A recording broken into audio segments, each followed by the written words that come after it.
Welcome back, everyone, to the Real Deal Durham Podcast. In today's topic discussion, we're going to talk about what does it cost to work with a realtor? Because listen, guys, the services that we provide, they're not free, but they're also adding so much value to you. So we're going to break that down today. What does it look like to work with a realtor? To get started, let's break down what the actual typical fees for realtor services look like. Now, again, I'm in Ontario. That's where I practice there. So you can apply this to your region. So in Ontario, typical real estate commissions are 5% total. 5% total, not each, but 5% total. What that usually looks like in practice is the commission split between the buyer and the seller's agent. So the buyer's agent's going to get 2.5% and the seller's agent's going to get 2.5%. Even split, everybody's happy, and that's about average what we're seeing in Ontario in today's market.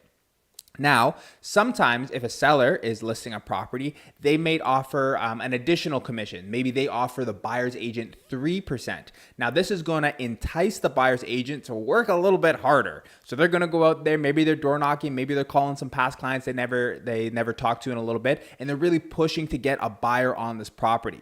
This is great because the seller, the listing agent, still gets their 2%, and the buyer's agent gets an additional half percentage point at 3%, really focusing to getting this deal getting off the table. So you'll see that sometimes if the seller wants the buyer's agents to work a little bit harder for them. Now, in the same realm, sellers are responsible for the HST with those commissions as well. So even though you're getting 2.5% as the buyer's agent, the HST is still coming from the seller side here, which all wraps around to this. Did you know if you're a buyer, you're not the one paying the commissions? And that happens about 99% of the times, especially in listings in the Durham region in Ontario. The buyer is not paying the commission. The seller is paying all the commission. The seller pays both the buyer's agent and their own listing agent there. And as the buyer, you get access to a top quality realtor like myself, but you're not actually paying the commission. So awesome to know, especially if you're buying or looking for properties, you're not the one paying the commission. All right, so now we're on the same page about what the actual realtor services look like. How do the realtor commission structures work? Because you're like, I don't really understand how this all works, so let me break down these for you. So there's 4 typical structures that you'll see out there, and I'm also going to give you a 5th bonus one. So if you stick with me all the way to the end of this section, I'll give you that 5th bonus structure there. So the first thing, fixed percentage commission. Now this is totally standard. This is what you're going to see in 90% of listings across the board, and it's called that fixed percentage commission.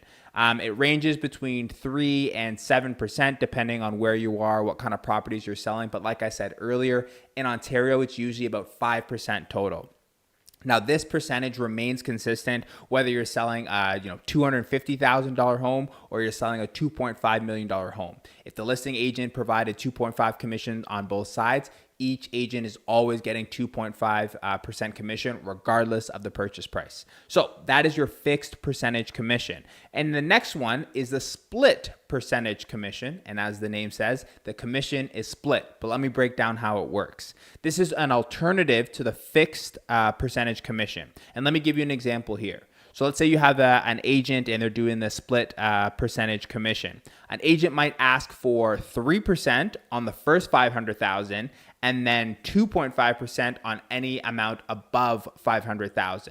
So this is really, really good if you're a seller and you want to kind of control the fees, because it actually works out to you having lower fees overall. And this is also great if you're working with super high price houses, because if we're doing 2.5% on a $5-6 million house, that's a lot of money coming out of the seller's pocket. So you might go into a split percentage commission to make sure that you're comfortable with the payments. The realtors on both sides are still getting paid, and it just works out for slightly lower fees for the seller and a great transaction for both agents on there. So that's what's called a split percentage commission. Number 3 is a flat fee commission. Hey, I'm not gonna lie, I'm kind of a fan of this. I like knowing what I'm getting when I'm going in there, and it's not actually tied to the direct purchase price of the house.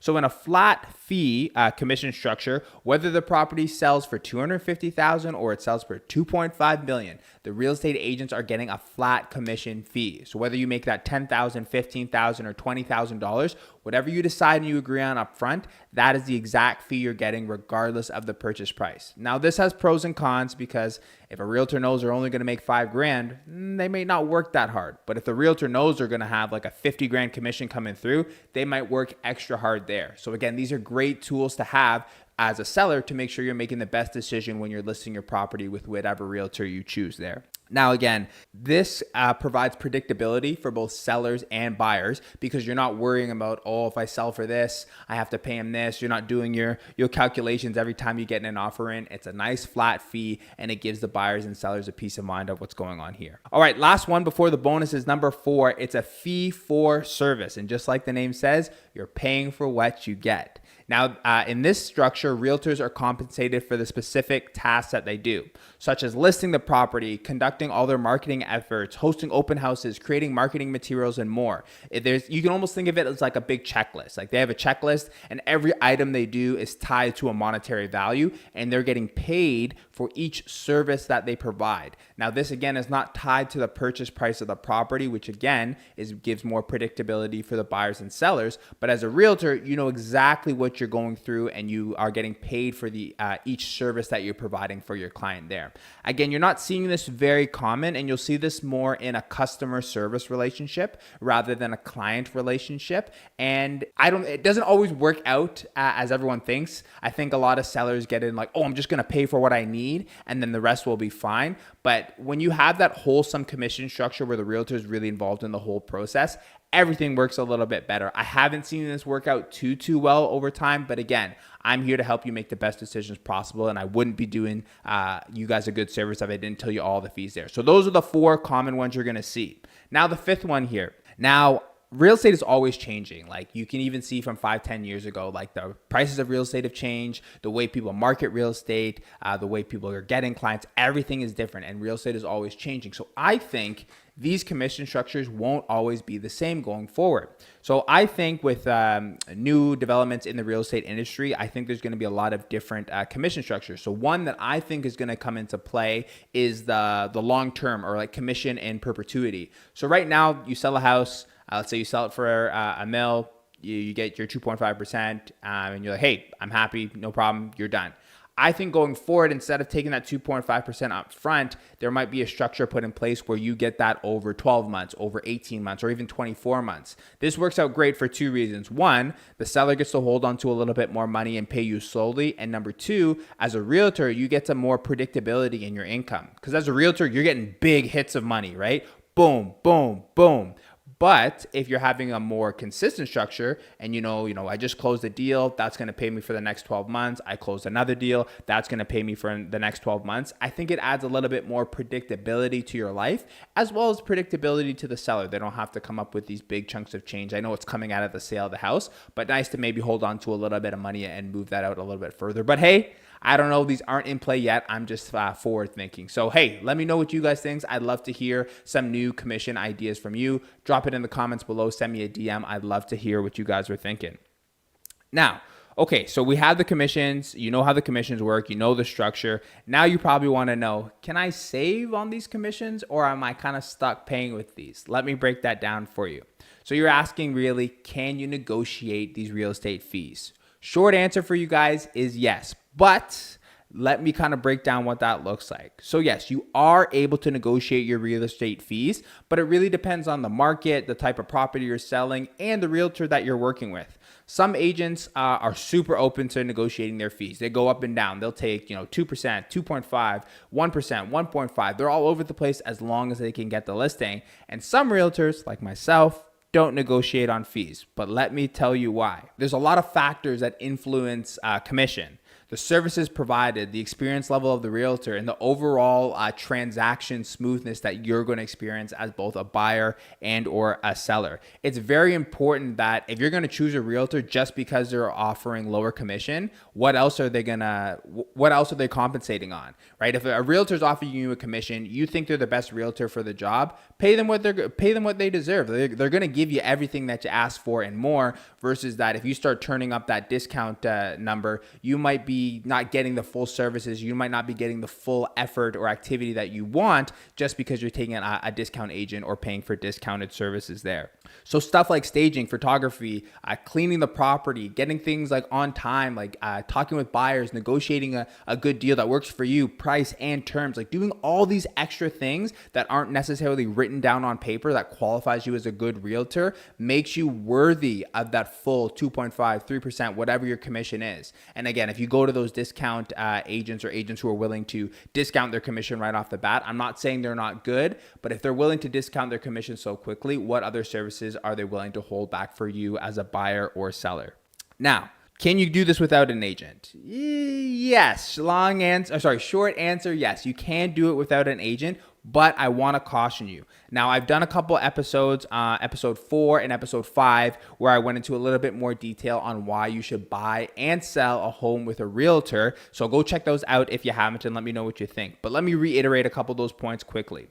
The big thing here is the value of service that these realtors are providing for you. They're not just taking it, putting a sticker on your house and saying, hey, someone come buy this house. Or, as a buyer, grabbing your driver's license or ID and say, hey, yeah, just buy their house. There's a lot more that goes into what realtors do to help you, a client, and help us as a community. They're going to make the process super easy. These are professionals, guys. They've been in the game. They know what forms to write. They know how to write offers. They know the legalese. They know all the real estate terms to make sure you're getting the best transaction possible. They're going to handle all these miscellaneous items like I mentioned earlier, staging, appointments, showings, phone calls. Guys, you don't know the 9 p.m., 11 p.m. phone calls that these realtors are picking up to make sure that your transaction goes smoothly without you knowing. Those are the important parts, and those are the reasons why you want to work with a realtor rather than do this by yourself.